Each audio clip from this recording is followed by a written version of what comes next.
Guys, welcome back to the Free Life Agents podcast. And once again, today we are joined by a guest who is not only going to be able to offer a lot of value in terms of real estate and investing and his journey coming from being active duty in the military, but he's also a wonderful and dear friend of mine. But we're going to all dig into that later. But today's topic of the podcast is going to be real estate, transitioning from being active duty in the military. I know a lot of veterans are interested in pursuing a career in real estate, and that's why I decided to bring this guest on today. But without further ado, I want to bring on not only our guest for today, my good friend, Ed Ortiz. Ed, welcome to the show.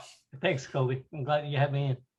Yeah, no, I'm glad you were able to do this as well. I know, you've had a lot of varied experiences in real estate, not just as an agent in the recent years, but in the past as well. Maybe we can kind of dig into that and how that kind of helped you with your experience as an agent in transitioning as well. But I mean, just first and foremost, man, welcome to the show. And for those people who don't know who you are, who are not familiar with your background, would you mind just kind of introducing yourself a little bit and telling us like how you got involved with real estate and why you kind of decided to go that route as well?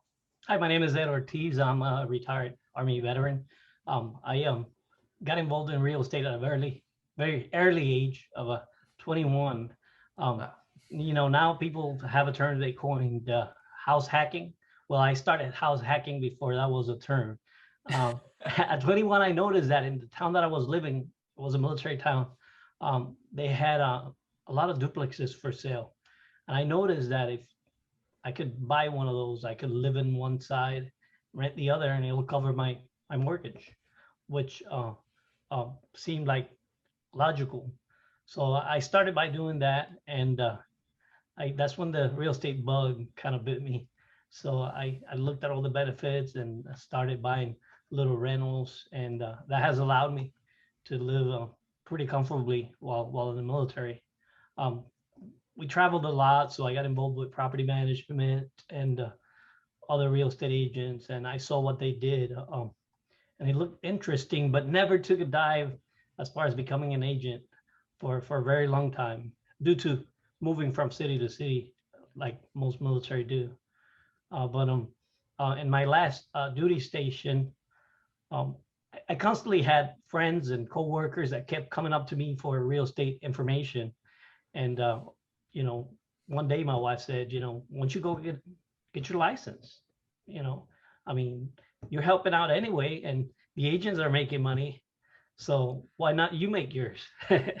So I decided to go ahead and get my license, and got in with one of those 100% companies that you know you keep 100% of your commission by paying a monthly fee. Um, Interesting. It seemed nice from the outside. Um, Unfortunately, when I got in, I noticed that there wasn't much support. So I decided to look around and look at the different opportunities as far as companies, and looking for the companies that offered the most education, because as a new agent, you want to have that education. And that's how I came around to your group of guys and EXP Realty, and decided to join, and I can't complain. I had just retired from the Army by that time, and went back to work as a civilian contractor with the federal government. And the job was good, the pay was excellent, but it seemed like I wanted a little bit more flexibility and doing what I wanted to do instead of being tied up in an office from 7:30 to 4:30 or whatever the time it was.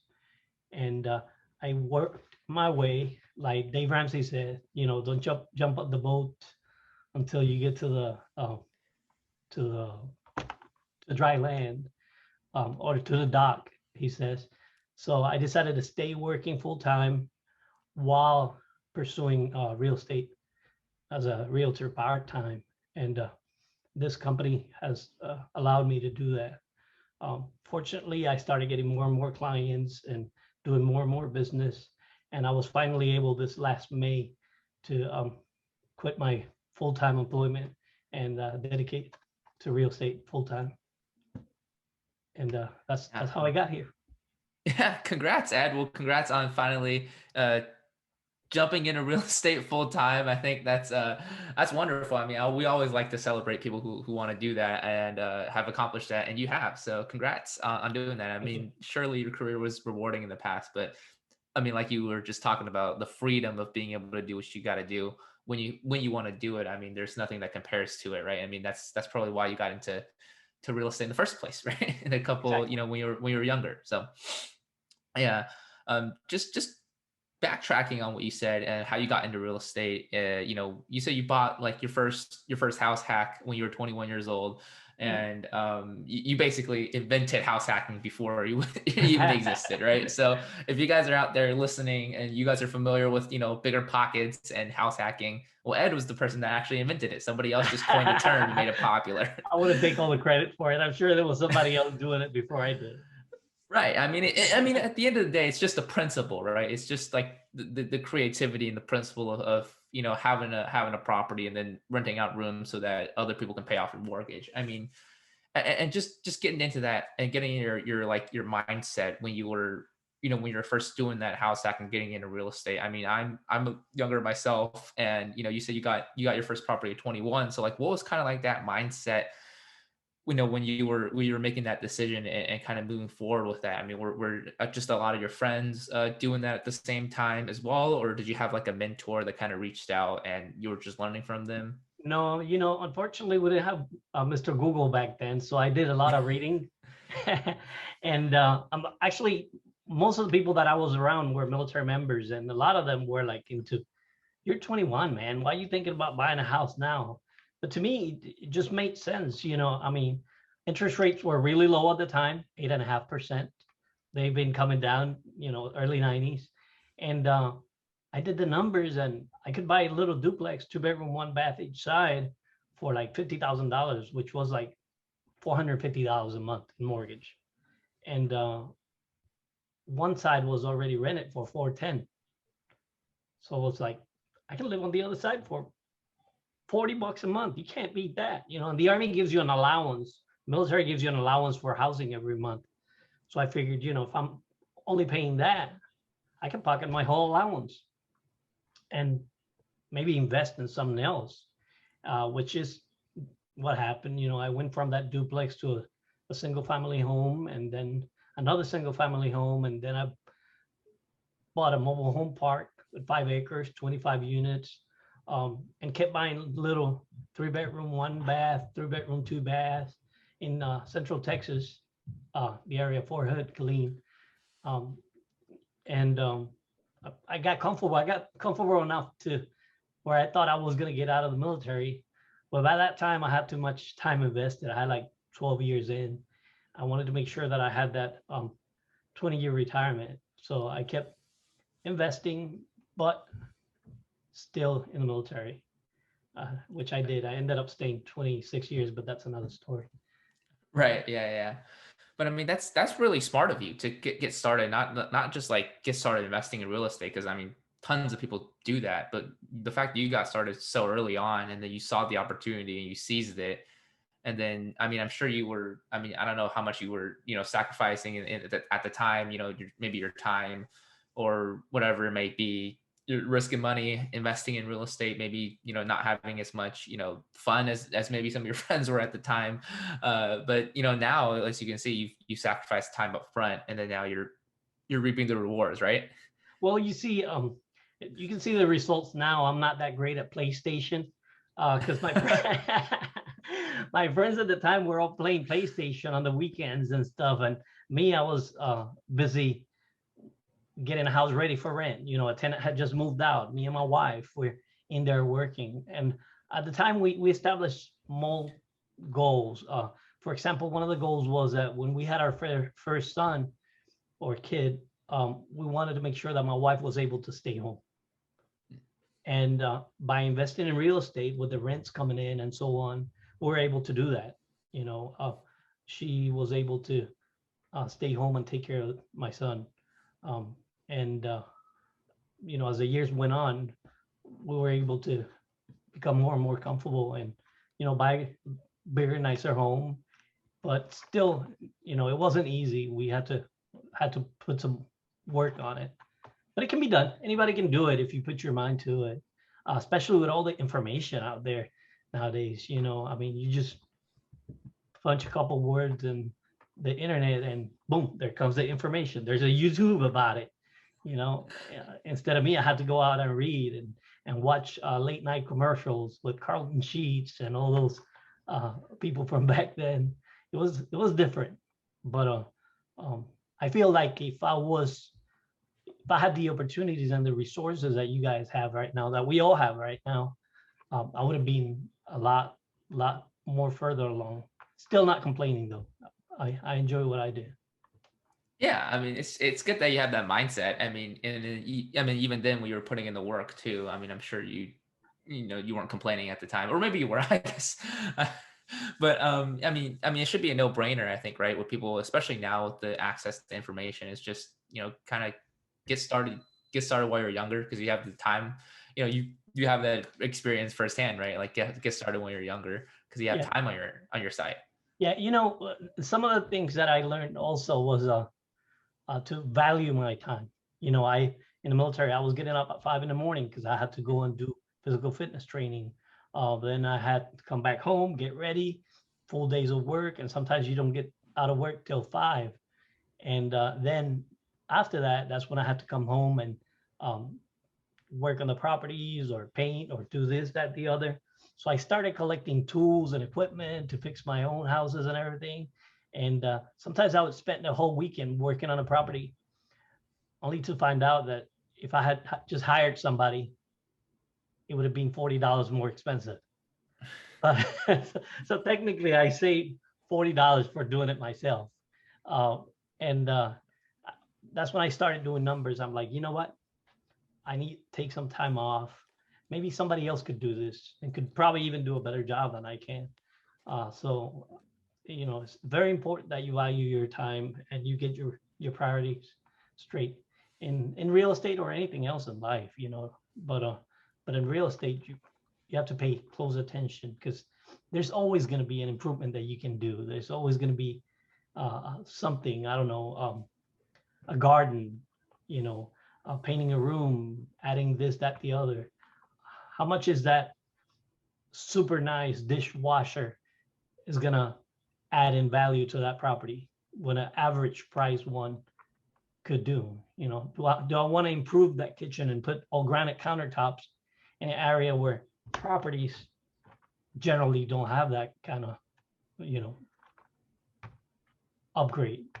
So will that bring any more rent? Is it worth it? So you got to value those things too. Yeah, definitely. And I think, it's a numbers thing, right? You're running a business. Each property that you have, doesn't matter if it's multifamily or single family, each property that you have to treat it like a business. Can it bring in more value, right? Are you investing in something that's gonna have a return on your investment? Not just if it looks nice. I mean, if it's your own house, then Yeah, of looks course. nice, right? Looks nice, you like it, right? That's a return. That's a different kind of return. But like that's a really good point for investors is that you have to consider each rental, each unit as a business that when you're putting in time, when you're putting in money, it's got to bring something back, right? Because that's the purpose of investing in the first place. So, I mean, Yeah, and that's something that I always talk to my soldiers about. As I grew up in the chain of command in rank. Um, the military gives you a housing allowance. If you're going to stay in 15, 20 years, even if you don't like real estate investing, just buy some for yourself and use it, rent it out for while you're not there. And when you leave in 15, 20 years, you have a bunch of money for whatever you decide to buy or wherever you decide to move or to buy your own place, and pay for it cash, maybe. But use that money that the government gives you as an allowance for your own good instead of just throwing it away in rent. That's how I saw it. And that's what moved me into getting into real estate investment. So, right. which is something that I still do with my clients. I talk about that all the time. A lot of my clients are, I want to say 75, 90% of my clients right now are veterans, some of them even active duty. So I try to, push that idea into them, hey, listen, I'm not trying to sell you a place just to sell you a place. I'm going to get you something good that you can afford, but at the same time that you can use it as an investment. So later on, you can be a little bit more comfortable when you get out of the military. Even if it's 5 years from now or 8 years from now, you can still benefit and use your benefits for your family's own good. I think, you have such an interesting story of coming from real estate, right? Not just being active duty, but usually what we hear of people kind of investing young, and then you're telling the story of like this person got started when they were younger. They're 18, 19, whatever, 21, like like when you first started. They might be in their 20s. They just invested, and they're telling their story of, yeah, you got to invest when you're younger, or they might be 30. But I mean, coming from your perspective of somebody who's done that before, and now 20, 30 years down the line, you've already made it, you can really kind of tell that story of, hey, I did this 30 years ago and look how much is paying off right now, where I get to live the life that I want. And I mean, you just got back from like a lot of different vacations. I couldn't even keep track. I It's like think. being out the whole summer. Yeah, Right. yeah. Yeah. But you also, and that this is something my wife always talks about. You busted your behind, you worked hard. Maybe you should enjoy some of it, because some of us are savers. Some of us want to save and invest everything that comes around. It's important that you enjoy the fruits of your labor. So yeah, this summer I've been out quiet, and not just that, we got 2 cruises planning up for the next 10 months. So we're planning on enjoying some of that work. But I also have to say something that's a little bit more in depth.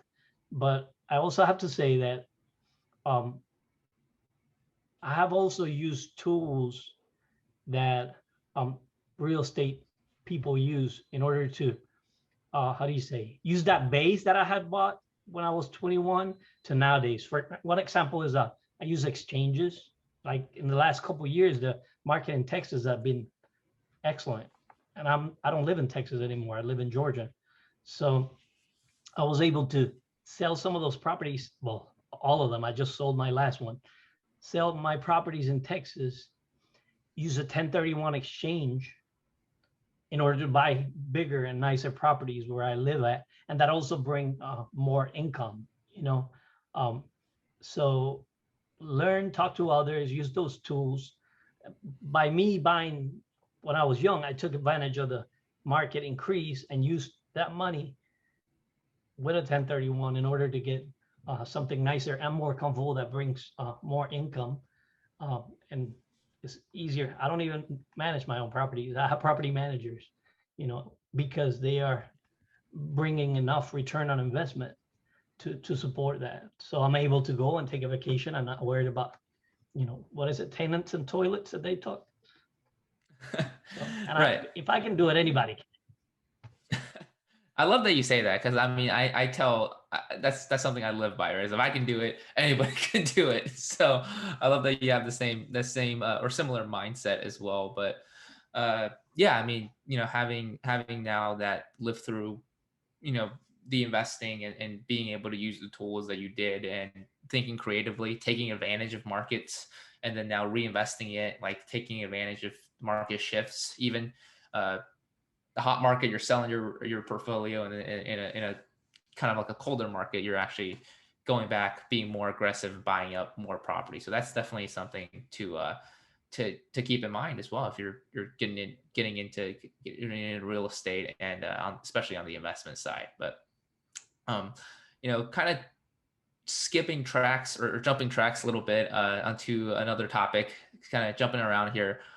You've been in doing real estate investing for a really long time, and have been kind of involved in the game. But you just recently got your license a couple of years ago, and then have been kind of dipping it in and out of just both investing and being an agent. So I mean, just as of right now, what does your current real estate business look like, and how have you been kind of transitioning into the agent role and picking up clients that way as well? I mean, some things that are pretty creative.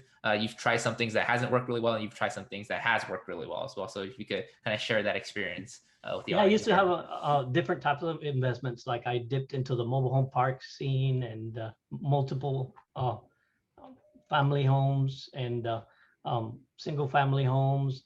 Now I've concentrated into one type of investment, and that's the 3 bedroom, 2 bath, 2 car garage, single family home in my area within 45 to an hour minute drive, that brings good return on income. I mean, return on investment. Uh, but those same type of homes are the typical home that the um, average young service member buys. So I have a really great pulse on the market, and I don't compete with my clients. If I have a client that's looking for a place that I can help them buy, that's my first that's my first step.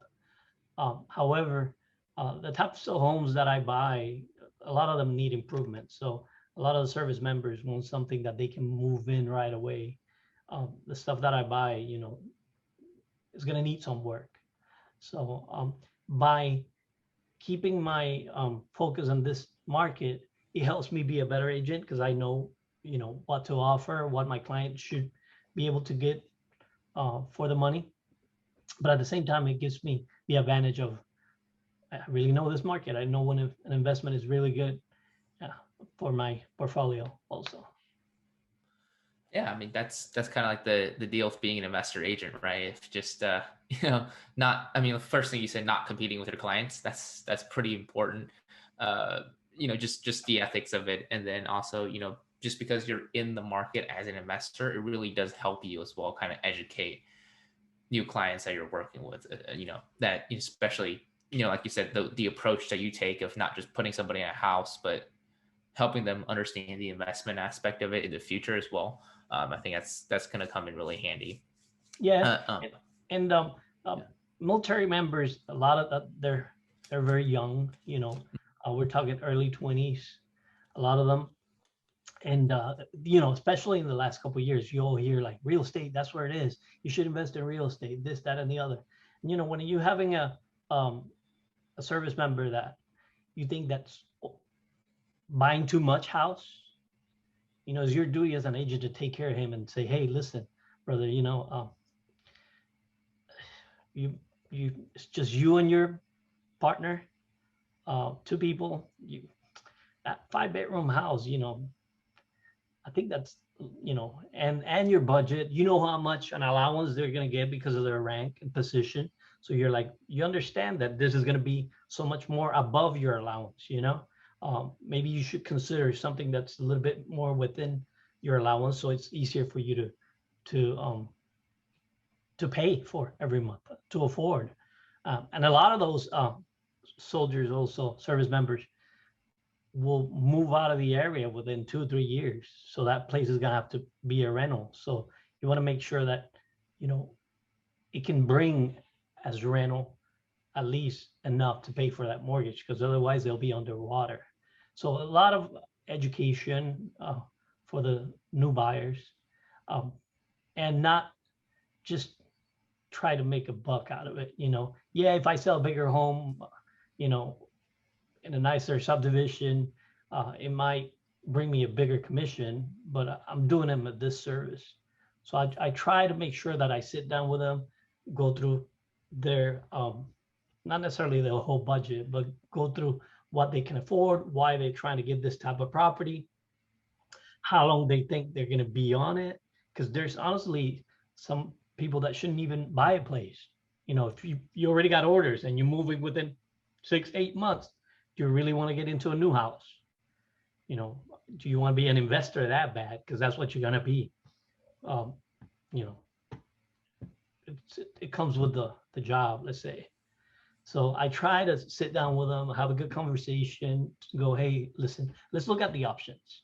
Let's look at the different areas of town. Is it going to be in Savannah, which is almost an hour from Post?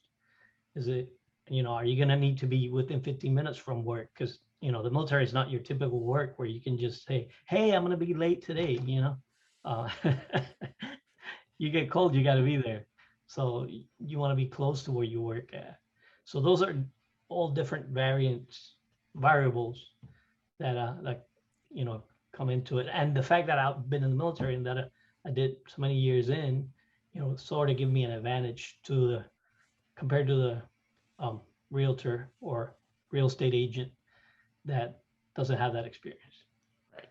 Yeah, I mean, so to being in the military, right? So being formerly in the military and then now just recently as a civilian contractor, working with a lot of active duty members, probably some veterans as well. So is that kind of how you began to find clients as a new agent? Because I'm sure there's a lot of people, especially active duty members or people transitioning out of the military that want to get into real estate. They probably want to know, um, is focusing on like your coworkers and trying to help them with real estate. Is that just the best way to go? And has that been your most successful kind of lead generation and lead pipeline flow?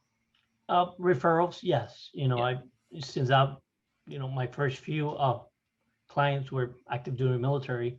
Word gets out if you take care of them right. Same thing Mhm. the other way. If you Right. don't do a good job and you don't take care of them, Yeah. and all you think is about yourself and how much you're going to make, uh, you know, people get that and they stay away from you. But most of the people that I'm been selling properties to have been referrals. I used uh, other methods for lead generation. For example, the big companies out there, I'm not going to mention names, but where you pay a certain amount for you being one of their favorite or preferred agents. They give you the leads, but a lot of those leads are not even warm, you know, compared to when you get a referral, somebody is already talking about you and gives you credibility. So that type of client is better. So that's what I'm concentrating on. I also have a Facebook group um, for information called Fort Stewart PCS and Hunter Army Airfield PCS um, on Facebook, and I have close to 1,000 members on there now, where I go in and try to give information, provide free information. If somebody has a question, I go ahead and provide free information. I don't do property management, and I still sometimes put rentals in there because a lot of the service members are coming in looking for rentals. And I try to provide value so people can see that I'm actually giving them some information that they're looking for and not just trying to advertise myself as a realtor, trying to get them to be my client. They can work with me if they want. They don't have to, but it sort of puts my name out there and helps me get put my name out there and helps me get some traction. Let's call it that.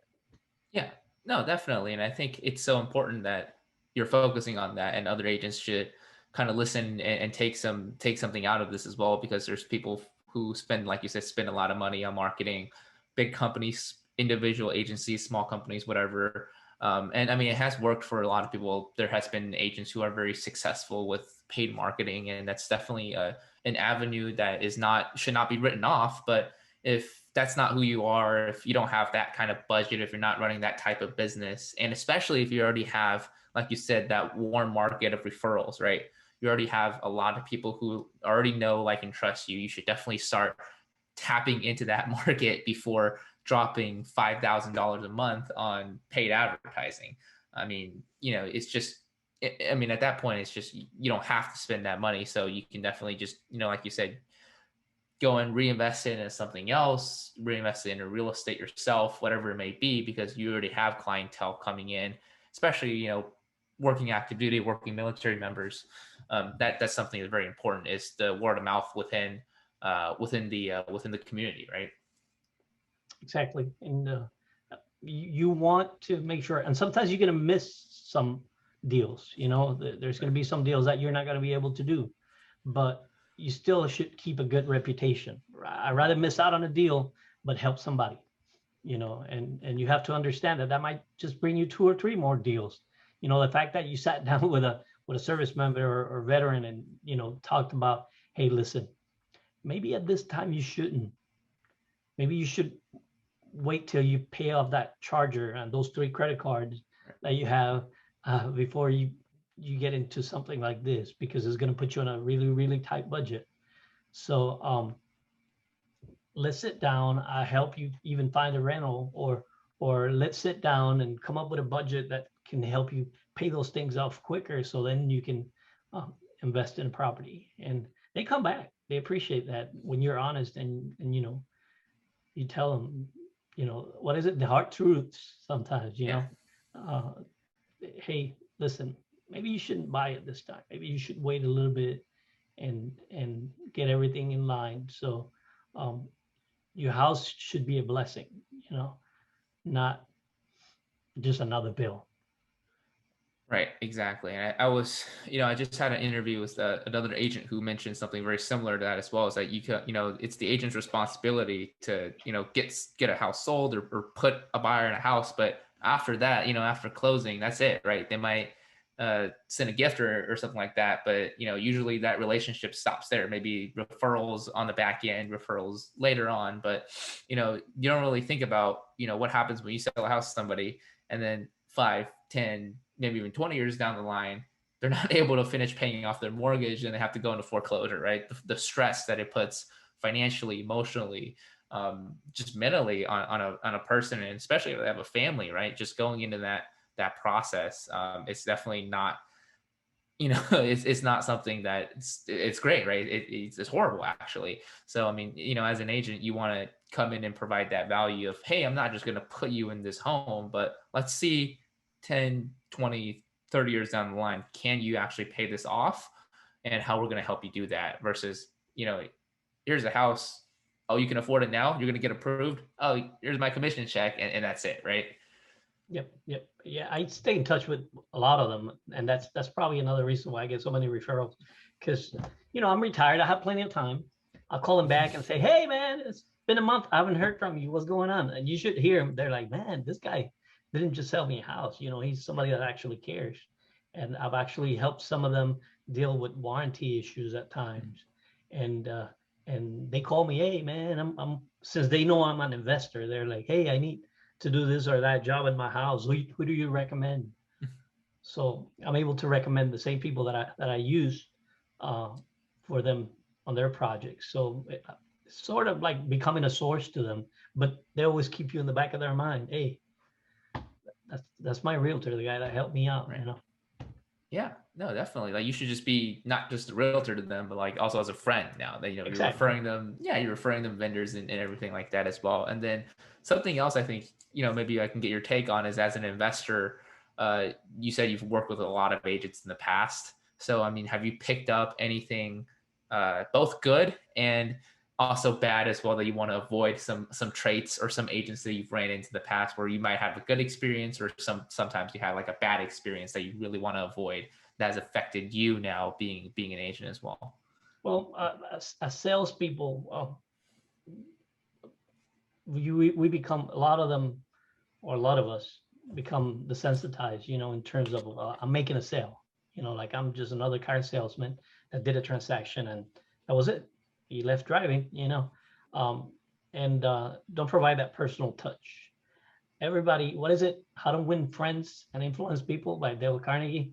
You know, always remember their name, remember their spouse's name, significant other, kids. Um, sometimes it's funny that you call them a year after you sold them a house and you're like, "Hey, listen, today's been a year since you moved in," and they're like, "Oh shoot," So it sounds like you're somebody that cares, and you actually care. I've worked with agents before that they're success, and I'm not talking about people that are not successful necessarily. I've talked to agents before that in the first minute they're like, "Okay, what do you want to get? How much are you approved for?" And they become so much involved with just the numbers. Are you a serious buyer, or are you just shopping around? Listen, just give me a few minutes. Some of them don't even call you back. Especially in this last few months where houses were getting 3, 5, 10, 15 offers. Sometimes the agents don't even have the courtesy of calling back. um, you should always call back, at least send a text, talk to somebody. You never know when that one contact is going to bring you 2, 4, 10 referrals over the years. So treat people like people. Don't just think about people like a number. Right. I think that's one of the biggest things. I try to make it a relationship issue. Just call, say hi. Hey, I'm always here. If you need me for anything, just send me a text or give me a call. You got my personal number, man. This is not a business or office number. You got my cell. So text me and I'll see how I can help. If I can't, I can't, but I guarantee you I'll try. So my main thing is that's as an looking at it as an investor, that's one of my pet peeves. You know, they don't know how much money I have. They don't know how much I'm looking to invest. I might look like a simple person, but you know what? That might be the biggest deal they do that month or that year.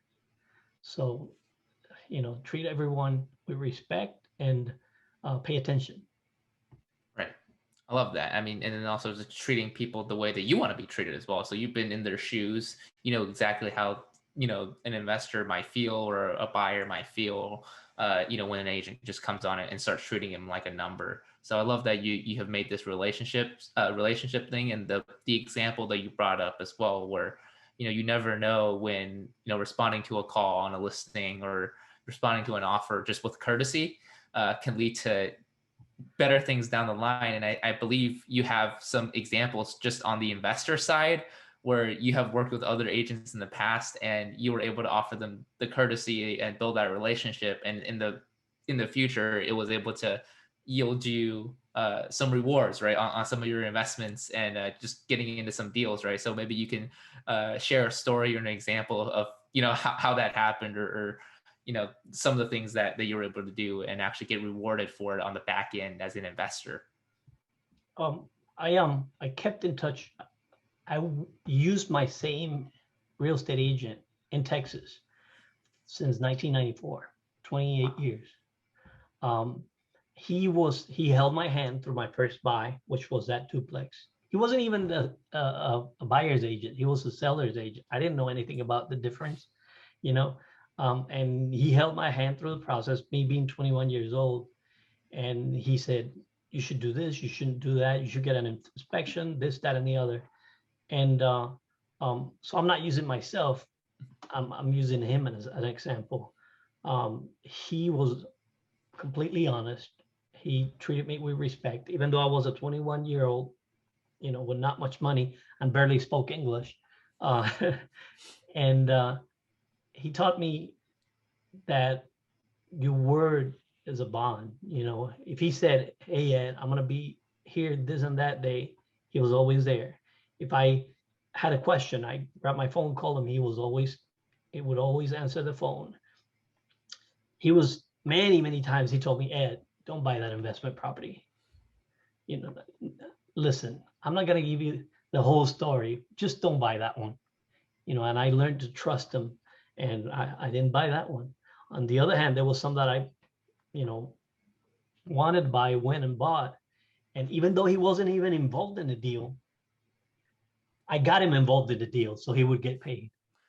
You know, I bought a brand new home one time, had a home built in Texas, and I could have just gone to the, to the project and signed a little bit of paperwork and bought my own home without an agent. He didn't need to get paid, but I trusted him enough and wanted him to do good enough that I brought him into the deal and made him some money, you know. So when you're a good person and you're a good agent and you treat everybody with respect and like you want to be treated, it has rewards, Yeah. and then it comes back to you. What is it? Yeah. Karma. It works both Right. ways, you know.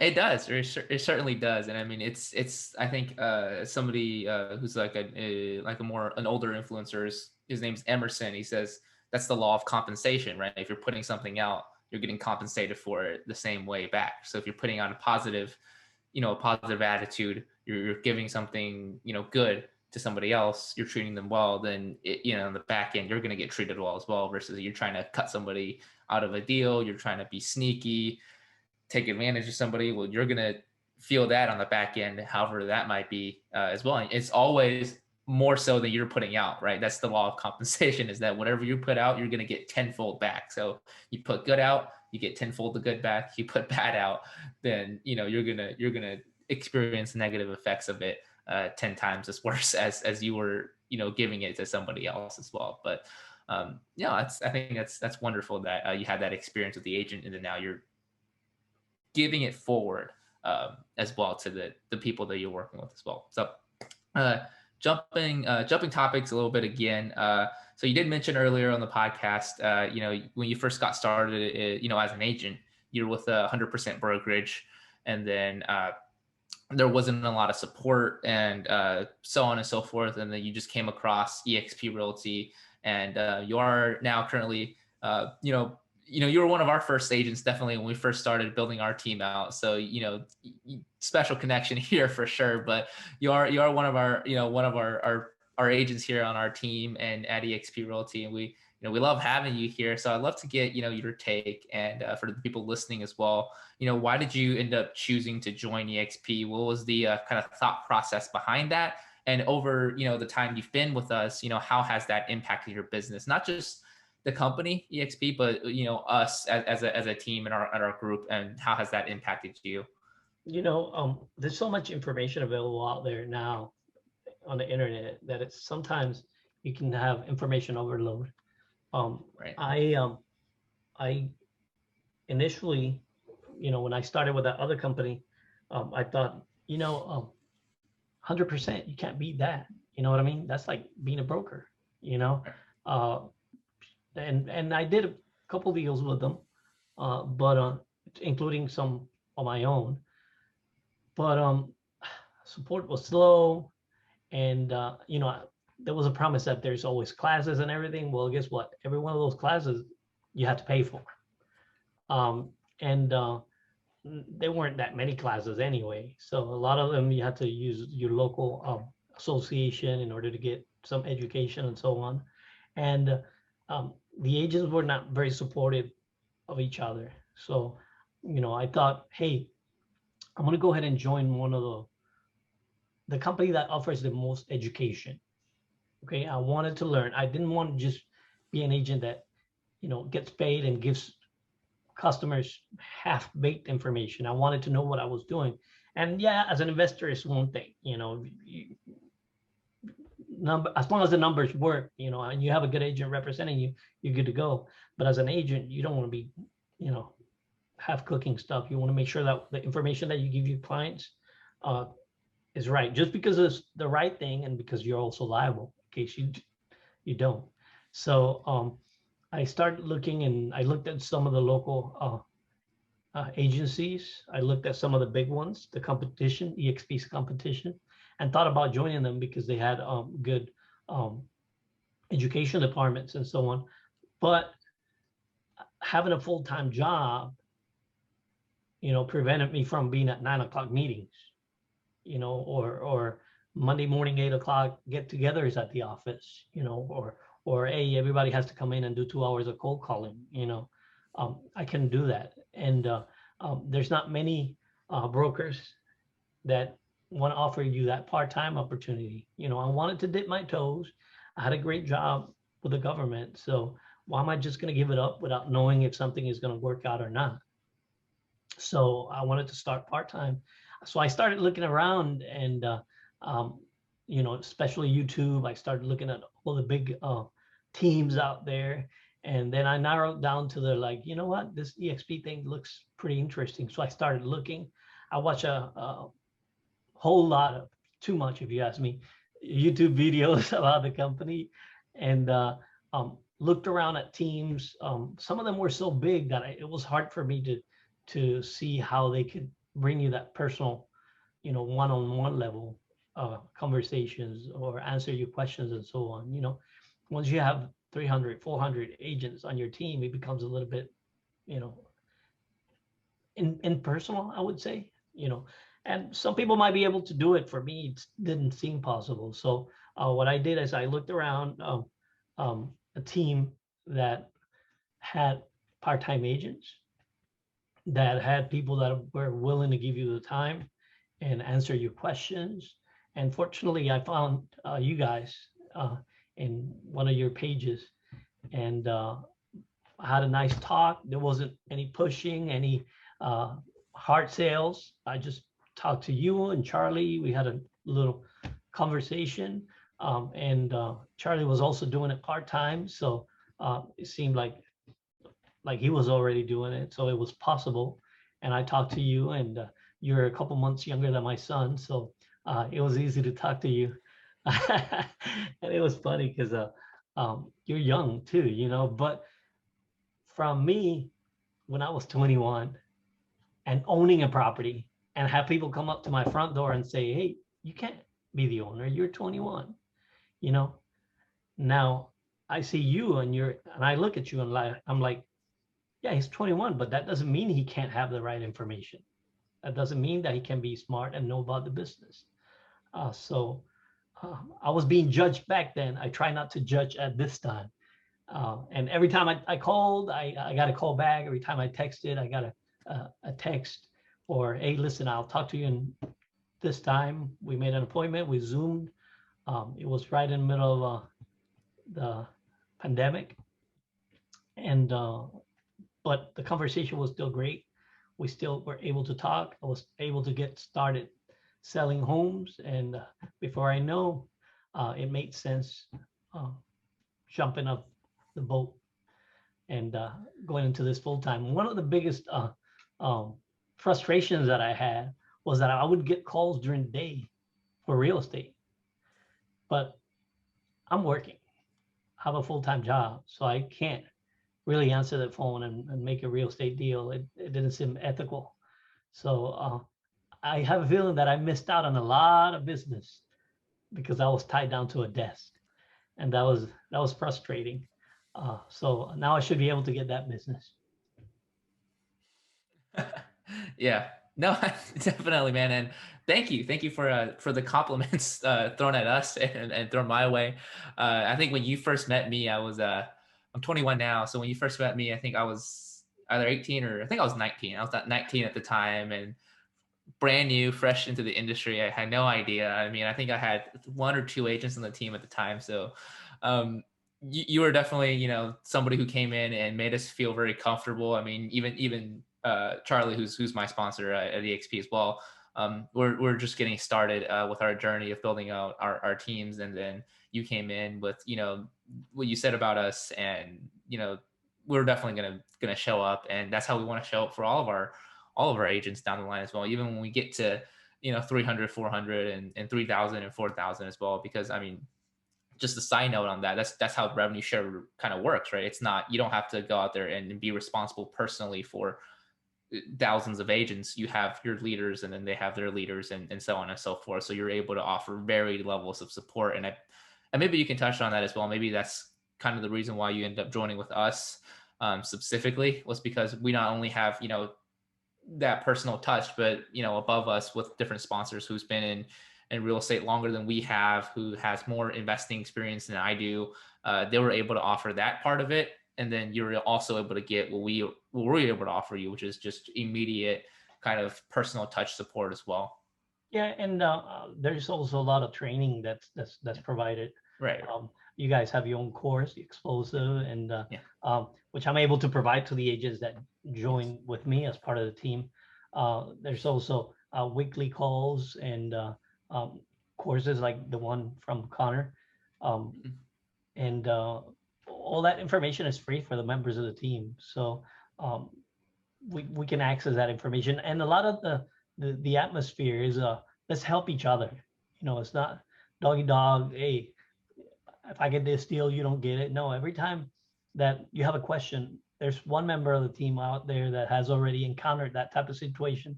They're able to give you that support. So that's something great. And it's not just in our team. I think is the company in general. When you go on Workplace, which is system we use to communicate amongst members of the company, you post a question, and within minutes, you have answers from some of the top agents in the nation, which is kind of cool. Where here with the last company that I had to type up an email, send it to the broker, and hopefully within 24 hours he'll get back with you. That's it's too slow. By that time you've lost the deal. So, but there's a lot of things also that just come with being part of our team that from the moment that you first start, in processing in the company that, we have a guide, do this first, do this second. Uh, you should be doing this while the paperwork gets completed, and so on. Yeah. Well, I'm glad that you think that, and I mean, definitely the level of support that I've seen just personally has been incredible, and I think it's attested to the shareholder aspect, because we're all shareholders of the company, so we want everybody to do well, and that's just a mental aspect, and we're attracting the same type of people to the company and the team as well, which has been wonderful. And then I have to personally thank you as well for just being so supportive of not just us but other members of the team as well, bringing that energy and bring your expertise and support on our team calls as well, helping agents that are on your direct team and are just not on your team, that are not affiliated with you as well, just being able to offer them that same level of support. I think you're a key member of our success. I'll say you're a keystone agent here for our team as well. So I definitely want to extend my thanks to you as well, Ed, for just for being here and bringing that energy, week in and week out as well, as much as you can, with being part time in the beginning as well. But um, It's been fun. It's been fun. I like, how is it in military? We say we work hard and we party hard. It's been fun. I mean, we just went to the shareholders meeting. Matter of fact, I was able to get a free ticket to go to the shareholders meeting for a competition that we had in the team. So those are kind of ways that the team uses to motivate you to produce and to get active and to move on, keep going forward, even when times are hard. Keep stepping up. So I was able to enjoy a 3-day shareholders meeting for free down in Orlando. Yeah. It was fun, and I got to put names with faces and so on. I really enjoyed it. It was fun. But those are just some of the things that being part of this team makes so great to be part of this team. So Right. thank you, by Yeah. the way. No problem, Ed. Man, I gotta, we're gonna be sitting here thanking each other for a while if we keep doing that. But yeah, I mean, you heard it here first. I mean, if you end up partnering with us, that's some of the things that we do. And I mean, I rarely try to just be as aggressive trying to market myself on especially here on my own podcast. That's kind of cheesy, but I mean, you heard it from Ed first, man. We you can win prizes. You can win prizes, right? Free tickets, free trips, and that's something that we offer as motivation. But in any case, I do want to kind of cap this interview off and kind of end it with just being able to kind of feature you a little bit and let you kind of shine even more than you have done so, um, which is just you have already helped a couple of agents get into the industry and join your team as well, who have similar backgrounds as yourself. And I just want to give you the opportunity to kind of share with our listeners here who have made it this far into the podcast, the interview. What are the different ways that you are helping your agents, and what are the different ways that you can provide additional value to agents who want to join EXP and maybe want to partner with you, or maybe want to just reach out to you for some advice, and just to pick your brain a little bit as well. Yeah, be available. Answer the phone, answer the text, provide that personal touch. That's a big one. Sometimes I have agents from other companies that call me and say, "Hey, how about this company? How about your team?" Just answer the questions. Be honest. We have a great support team. We have a great group of people. So don't always try to be out there and recruit, because you know it doesn't, how do I say it? It makes you sound desperate. It makes you sound like you're just impersonal, like you're just trying to get somebody to join the group for your benefit. See how you can benefit that agent. Especially the military people. I can give them ideas how I did it, how I transitioned, and also the part timers. It's a whole different crew, and a lot of, like I said earlier, a lot of brokers don't want to have a part-time agent, but some of us, that's how we got to get started. And it takes time to build a business without being financially on the rocks, Right. So just provide your time, answer questions, and just be a good person in general. Yeah, and that you are, Ed, and that you are a good person, and we definitely have featured that today, and I've experienced it on a personal level for quite a little bit now. I think has it been 2 years, close to just a little under 2 years, right? Just a little under 2 years. Just Yeah. a little under two Couple years. months.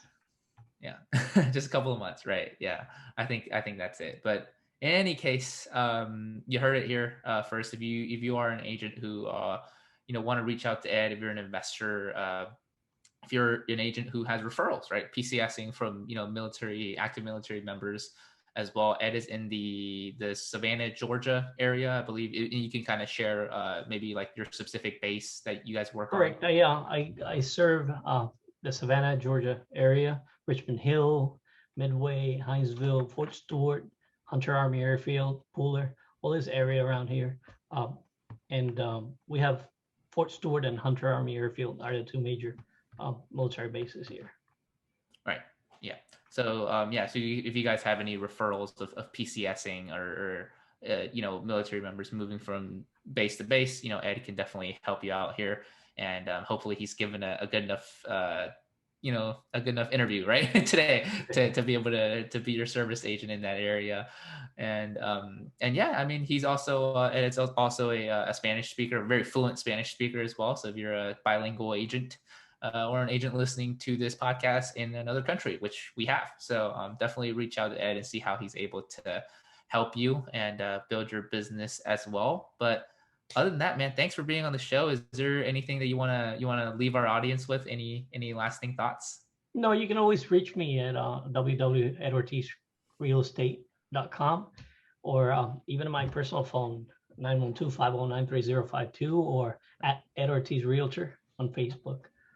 Reach out and I'll be glad to answer your questions in English or in Espanol. yes, definitely. And so you heard it here first, and then I will definitely leave all of the different links that Ed has dropped that you guys can reach him in the show notes below. If you guys are listening to this on audio, if you guys are watching this on video, put in the description as well. So those are the different ways that you guys can reach Ed. He's very available. I don't want to speak for you, but let's say I have plenty of time to answer your calls. Yeah, enjoying the beaches of the East Coast right now, right? And some cruises coming up as well. Yeah, at least yeah, in the upcoming months. Yeah, I'm planning on getting a lot busier in real estate, but right now, yeah, I have plenty of time off. Right. Yeah. So that's why we're able to do this interview, right? Is to take advantage of this time. But definitely, guys, reach out to Ed if you have any questions, if you want to be a part of his team, or if you just want to pick his brain on certain subjects as well. But Ed, thanks so much for doing this. Thanks so much for being on the show, and thank you for being on the team as well. Just gotta put that in there as well. So thank you for having me. Yeah, no problem at all. And for the audience listening in, tuning in, stay till the end of the show. Thanks for doing so. We appreciate you tuning in week after week, or if this is your first time, thanks for tuning in for the first time. But in any case, if you feel that this interview was very helpful and provided some value, give this a rating. If not, give this a review as well. And I'd love to hear more about how I can improve this for you guys. And if you feel like this is something that this interview itself here is something that a friend or a family member or somebody in your circle can benefit from, share it with them. You never know what impact it can have on somebody who's in a similar position or somebody who needs to hear this as well. So share this, give it a review. If you're watching this on a video platform, give it a thumbs up. And leave a comment below. But other than that, guys, thanks so much for tuning in, and I will see you on the next show. Take care. Take care.